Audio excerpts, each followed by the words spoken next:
you hate the thought of working past 55 or 60? Do you hate not being able to live the life you deserve today? Do you hate not knowing what your financial future looks like? It's time to stop doing what you hate.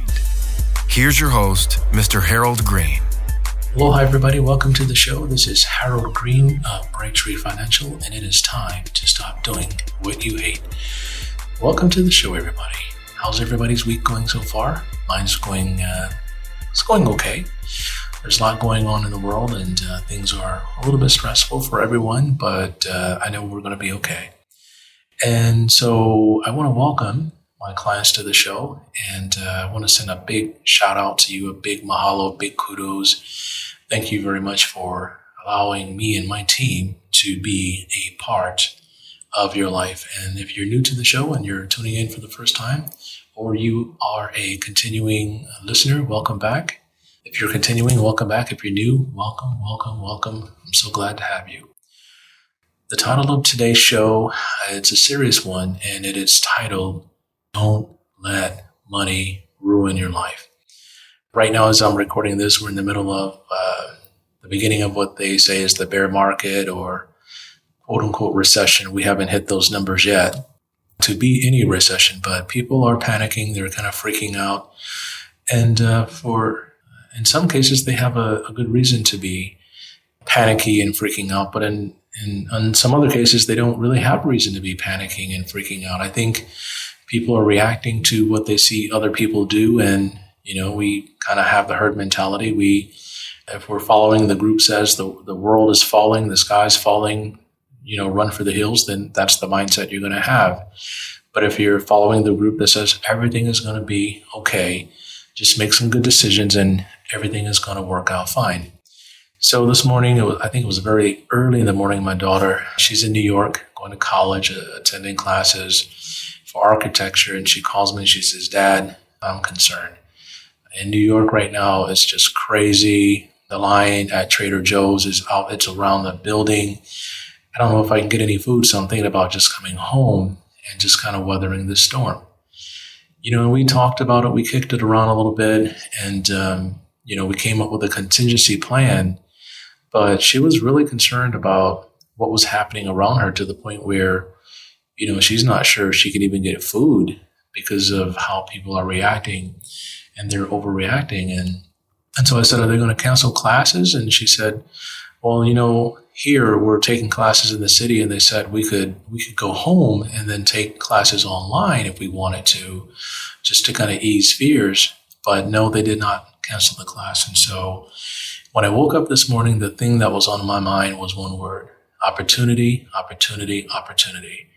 We have to find the opportunities to prosper and to succeed in the midst of what's going on in our world. And so I said, well, honey, I think you should stick it out if you can. Let's give it a week or so, attend the classes and see how it goes. But if it doesn't go well, then we can definitely put our contingency plan in place. And so I want to share something that I came up with over the last couple of days, and something that's been helping me help my clients really understand, where we are. And so I want to get into talking about how not to let money ruin your life. But before we do that, I want you guys to go to my website, retirenowretirewild.com. Click on the Rapid Retire button, download the brochure for me, click on the Game Changer form and complete that so we can be in touch after the show. But I want you to scroll down, and then I want you to read the disclosure that talks about the Rapid program, and also the disclosure on investments, where all investments are speculative and they do involve substantial risk of loss. And so I want you to take a look at that. But getting into the show, there's this formula that, if you're sitting down and you have an opportunity to grab a sheet of paper, here's what I want you to do. I want you to draw a line down that paper from the middle and then draw a line across the top, sort of making a T. And I want you to write down on the left side these two words: world, W-O-R-L-D, space, seas. World, seas. And on the right-hand side, I want you to write down two words. These words are faith / hope, seas. And I'm going to explain what they are. When the world is as a whole, It's the world's perspective. In other words, what's going on around us, what's happening around us, and what people see and what people do. I call that the world.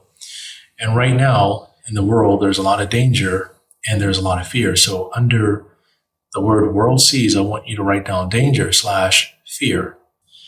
Then below that, make a plus sign. Then below that, write the word action. And then below that, equal sign. And then below that, poverty and lack. Okay. On the right-hand side, I want you to write down at the top, faith sees, and then below that, opportunity. Okay. Plus, okay, the plus symbol, the word action. Okay. Below that, equal sign. And then the words prosperity plus surplus, or prosperity and surplus. And so when things are going really sideways in the world, there's a lot of danger. But faith, your hope, your expectation for the future, it's going to see opportunity. However, if you act on that opportunity, you're going to have some tremendous prosperity coming to you in the future. However, if you act on danger and fear, in a lot of cases, that's going to turn into poverty, lack, insufficiency, and so on and so forth. How I know this to be true? It's something that I did in my own life when the market was not doing so well back in 2012, before my son graduated high school and he was going to go to college. And I told my wife, I said, honey, I think things are going to look really weird here for a while. And so what I want to do is, we had sold a piece of property before, and then we were renting for a while to improve cash flow. Our cash flow drastically increased because of that decision. I saw some things that were not going to go well, so we sold that property and then put ourselves in position during that time to take advantage of some of the new things to come. And what happened was an apartment in our building came up for sale. It was one of the cheapest places in that entire complex. And so I told my realtor, I called him up and I said, hey, I think it's time to buy. And he said, what, now? I said, I think it's time to buy. Nobody's buying now. I said, well, I think it's time for us to buy.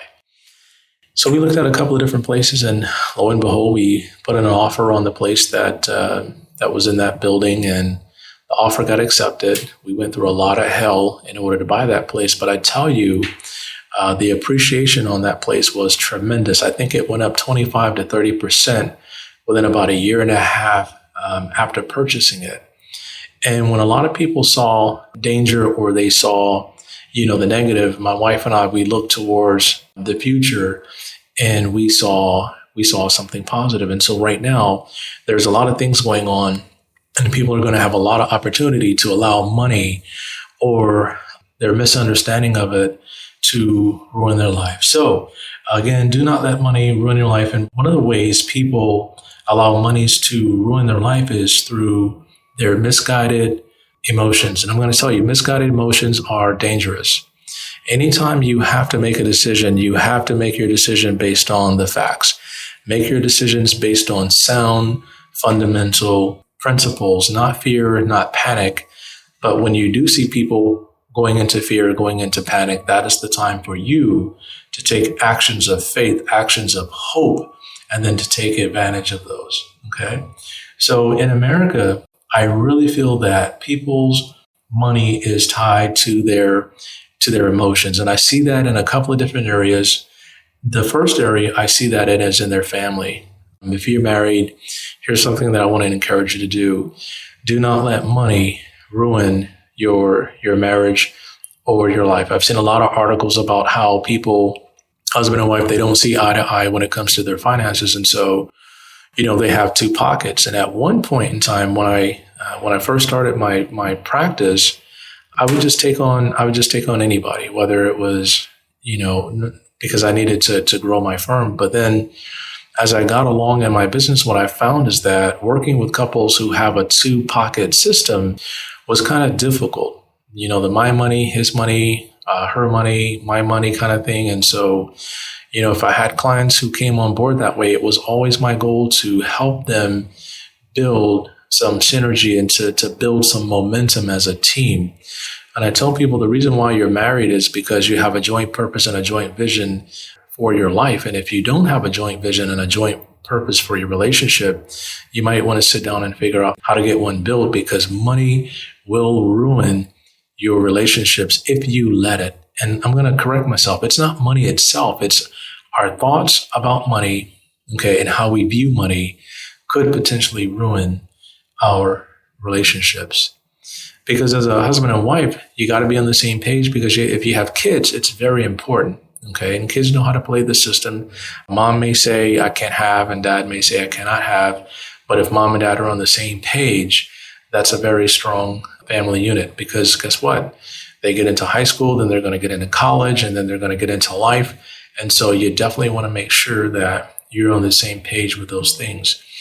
And sometimes when it comes to our kids, we tend to have a soft heart. I've seen parents with that before. And, the kids come in and, the parents, they may not have the money, but they look at me and said, we're going to do whatever it takes in order to get our kids through school because we love them. And I understand that. However, at the same time, there is no need to let a misguided thought or a feeling or an emotion ruin your entire financial life just because you want to do the honorable thing and send your kids off to college. There's the right way to do it. There's the wrong way to do it. And I think I talked about this in several shows. We do have a plan or a program to help parents send their kids off to college without going broke or spending down their entire life savings, along with preserving a pretty decent quality of life in the process. And so I started the college funding practice side of my firm back in 2007, right before, the wheels kind of fell off. Kind of like what's going on right now, the wheels are falling off, but you know what? We're going to be okay. We just have to have a plan and stick to that plan. Also, when it comes to family, we may have family members that, could be down on their luck. They could need some help. I'm going to share with you that it's very important to, if you have family members like that, you definitely want to have some sort of contingency fund or a rainy day fund just in case you have to help them as well. So you have your own contingency fund, but then you may have funds that are earmarked towards helping family and so on and so forth. I've seen people love their family and they help their family, but then they put themselves in the same hole that their family members are in. I call it, the blind leading the blind. And so you definitely want to make sure that you are not letting your relationship with family ruin your finances as well. And that's another thing that leads to divorce is people, they do care about their family, and, one spouse may be helping a family member and the other spouse is against it.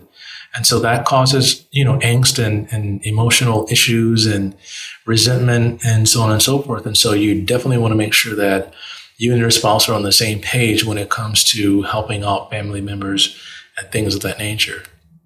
Friends, sometimes we have friends that are not good for us. I made a commitment to my wife that if any kind of friend or acquaintance I had caused problems in my relationship, I would highly consider not being in a relationship with that person. Especially, if they're alcoholics, they're going out partying all the time, they're doing things that, I don't do in my life, then I really have to consider that. Okay. And so I've just made that commitment to watch who I'm friends with. And I can honestly tell you that outside of my wife, there may be one or two people in the world that I feel that I can trust and share anything with. I think maybe one or two people. And that's not including like my mother and close family members, but I'm talking about friends and associates. And here's why. I've heard it said that friends are like buttons on an elevator. They can take you up or they can take you down. And so you definitely want to make sure that you have the right friends in place, especially if you are starting to become successful, right? You want to make sure that you're around other people that are successful. And if you have friends that are not successful, I'm not saying cut them off, but I'm going to say watch and monitor your interactions and how things go. I've seen people become super successful and then they fall apart because of the friends that they have around them.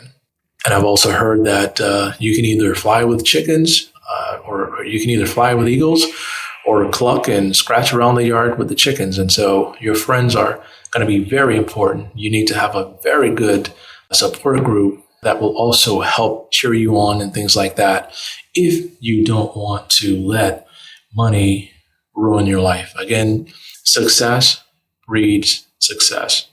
Today's show is going to be a little bit short because I just really wanted to hit a couple of key points with you guys about how not to let money ruin your life. I'm going to be doing some other in-depth shows down the road about how money can ruin your life. I'm putting on a show called The Wonder Twins, Fear and Greed.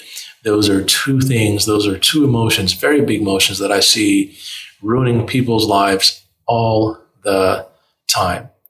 Another way that you can prevent money from ruining your life is by having a plan. And I keep beating on this drum about having a plan over and over and over again.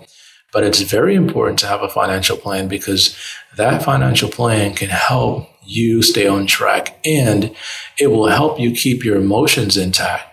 A lot of times when you're just kind of flying out there and you're kind of winging it, there's a lot of things that can come along and clip your wings or things that will make you make bad decisions. And so one of the things in this type of economy that we find ourselves in, and I've kind of been in these economies before, and so people are emotional and they make one bad decision and then they try to overcorrect and they make another bad decision. So the next thing you know is you have a string of bad decisions that it is hard to recover from.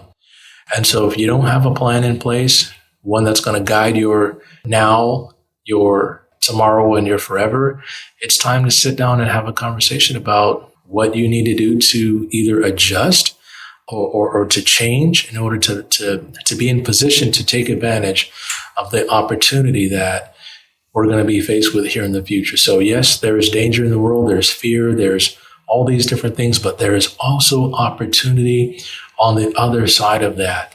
And we'll sit down and we'll come up with a plan to, maybe you don't have your dream home yet. Maybe it's going to come to pass here pretty soon. We don't know, but there could be an opportunity for that. Maybe you're not in your dream job yet, but maybe there is an opportunity for you to now switch over into your dream job. This, folks, is the time of opportunity. When everyone else is running scared, you should be running in faith. You should be running in hope. You should have been prepared for this moment. This is the moment that I've been sharing with my clients about for a very long time. The rich get richer when things are bad. The rich don't get richer when things are good, but they get richer when things are bad. And right now things are bad, and right now it's time to act, look for opportunities, and then take your shot. All right. So again, go to my website, retirenowretirewild.com, download the Rapid Retire brochure. Also go check out that Game Changer form, fill it out for me, send it in, and I'll be in touch with you to help you take advantage of the opportunities that are going to be coming your way. All right. Well, thanks a lot for listening to the show today. Until next time, guys, stay safe. Do what you got to do. Ready? 1, 2, 3. Let's get it.